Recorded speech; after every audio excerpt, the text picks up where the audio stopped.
There is this prominent quote which says, "Life is what happens to you when you are busy making other plans."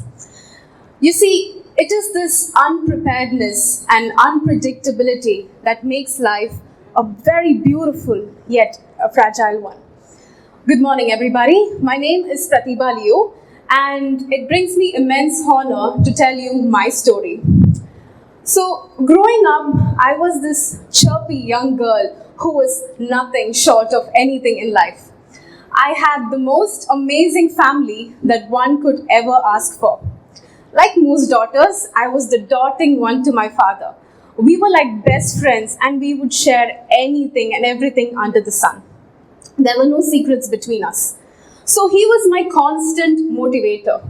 And right from a very young age, he used to push me in taking part in extracurricular activities. It's because he constantly reminded me that one person should be defined apart from the usual textbooks. So this was something which was inculcated in me right at a young age. So with his constant support, I took part in all extracurricular activities ranging from arts, elocution, sports, you name it, I topped everything along with my academics. So in one word, my school life was rather blissful because I had my constant backbone pushing me to do the best things. So next came university life. So my university life was filled with equal amount of learning on one end and equal amount of trauma on the other end. You see, I took up a course which my entire fraternity had never taken. So I took aeronautical engineering against the will of my family and enrolled myself in a prestigious college. So you see, the problems started coming right from the first year. I found it very difficult to gel with my classmates because of language and cultural barriers. Even my professors would find me weird, because I was the first bench student who would raise her hands in case she has any doubts, and I was not scared to tell my professors that I don't understand this concept, please reiterate. So my classmates would find me weird and they would just separate me. I was segregated from the class. I was the odd duckling. Even my professors felt that I was directly hitting their ego.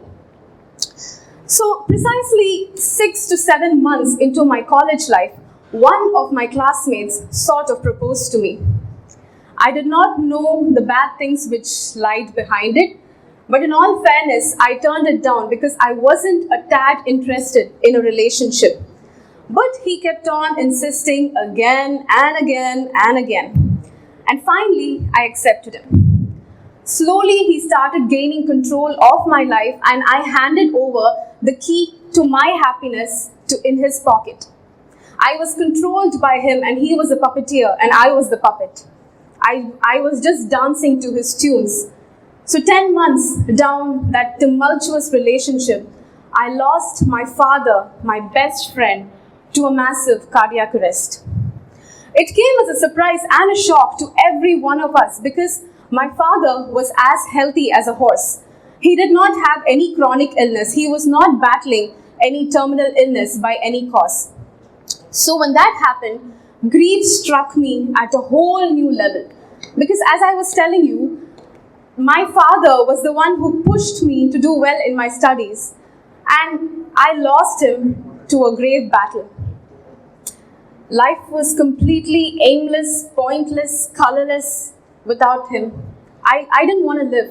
I wanted to end my life right at that moment. See, I fell into depression because I could not digest the fact that he left me. Like most human beings, I felt that my so-called confidant will console me that it's going to be fine. You're going to get through this. But long story short, I did my research and I found out that he was parallelly in another relationship and I was cheated on. So you see, I was grief-stricken. I had the death of my father to deal with one hand and the trauma of a betrayal on the other hand. I did not know what to grieve because they were two extreme points. I only remember bits and pieces of my college life because, see, I remember going there burying my head inside the textbooks, studying whatever I can, eating, again coming back. So it was just eat, work, sleep, and repeat. I did not talk to anyone. Because I was cheated on, my so-called confidant tarnished my name in front of my fellow classmates and my professors, and I was an instant mockery. People labeled me as jinx, and they said something is wrong with this girl. That's the reason why he cheated on me. So it was very difficult for me to stride. And somehow I pushed through the years and I reached the final year of my college. One fine day, I just thought, something has happened, so what? There's nothing that I can change. It wasn't my fault that my fellow confidant cheated on me because I was faithful in that relationship. And it wasn't my fault that my father, my best friend, left me all alone. At this time, I started journaling. I started writing letters. I did not send it to anyone, it was only to me. I started writing whatever was there in my mind, saw filters. I wasn't going to show it to anyone, mind you, but it was just only for me. I assumed that my father is right next to me, or else he had gone for a business trip abroad. So I imagined that I was writing a letter to him, and I wrote whatever is it that I can. And I have a pile of books in my home just where I've journaled. At that time, I could slowly, try to see a confidence in me. I was able to look at myself in the mirror and say, hey Prathiba, I'm still here. You've gone through a lot and nothing has happened to you. You're still alive. And you see, by this time, I gained my utmost confidence and I became the headstrong girl as I was in my school life. In my final semester, I topped my college with 90%, and I was the second girl to get placed in my entire college. So it was a university rank. And to people's shock, they told me that this girl is not going to do well in life. She's gone. She's just drenched. You should not look at her. 3 months after graduation, the same people who mocked me, who disrespected me, who teased me, emailed me, like sending me letters of apology notes, and they wanted my help in helping them to get a job.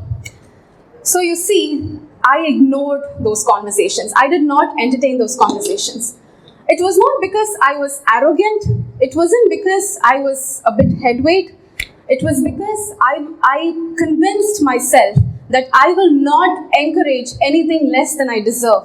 I will not go behind people who are just there to use me for my benefits. And the minute I made that decision, I walked away from anything less than I deserve. So you see, this gambit of experiences that I had, the highs and the lows, is what encompassed my entire personality and made me stand in front of you all. In a nutshell, when I was going through that traumatic phase, I had to make sense of things that had happened to me, and also I had to make sense of things that were happening to me. In that process, I was able to discover 3 simple yet profound lessons that I would like to share with all of you around here. Number 1, life is a gift. It might sound cliche, but that is the truth. The people who come into your life for a reason as well as a season are the biggest gifts that you can get in your entire lifetime. Because believe me, they are the ones who are going to shape you into the most reformed person that you can. Number 2, the power of introspection. Nobody, I repeat, nobody is responsible for whatever happens in your life other than you. You should never ever give someone the power to control your life. Because if that happens, you're living their life, it's not your life. You're just living a double life. So you need to ensure that you deep dive within yourself. Deep dive, go deep inside of you. Ask yourself, what is the purpose? What is the reason that you're being put in this world? Number 3, no matter how hard you are prepared or how hard you try, life will throw curveballs at you, out of the unexpected ways. You might seem prepared, but that's not the way how life works.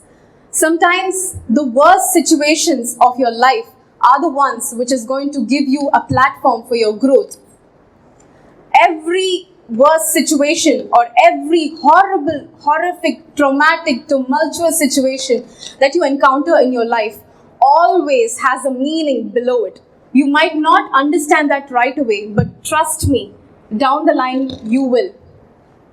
You have one opportunity or you have one chance in life, where you just leave that problem, you extinguish that problem, or you let that whole problem define your being, and you just play victim and break down and let the world play with you. Or else, you can take that problem and turn it into a narrative of prosperity for your life. It's just courage that all lies within. The only thing that I gotta say is, go figure out, because this is your life. And I would like to end this talk by just one small line, which I practiced for 7 years to get me out of depression and to get me out of the trauma and despair of losing a parent. And that is, what defines you is not the kind of work that you do, but what truly defines you is how well you rise after falling. Because at the end, this is your life, and you got to make it count. Thank you.